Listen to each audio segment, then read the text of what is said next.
শুধুমাত্র এই দোয়াটি একবার পড়েন, আল্লাহ তাআলা আপনার 90 বছরের গুনাহ মাফ করে দেবেন ইনশাআল্লাহ।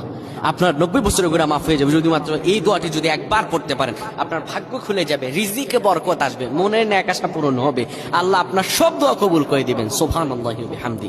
এত ফজিলত, এই দোয়াটা আপনারা শেয়ার করে দিবেন। এই যুবকেরা, আমল না করেও সওয়াব পাবা। তোমার একটি শেয়ারে, একটা বাটনে প্রেস করে তুমি সওয়াব পেয়ে যাবা। কারণ তুমি আমল না করো, অন্য কেউ যদি তোমার শেয়ারের বদৌলতে আমল করে সওয়াব তুমি পেয়ে যাবা। নবীজির হাদিস।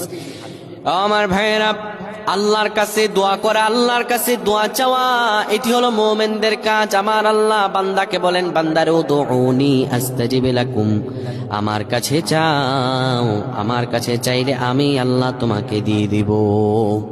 কেউ যদি একবারে দোয়াটি পড়তে পারে, দোয়াটি হলো রব্বি ইন্নী যালামতু নাফসি ফাগফিরলি।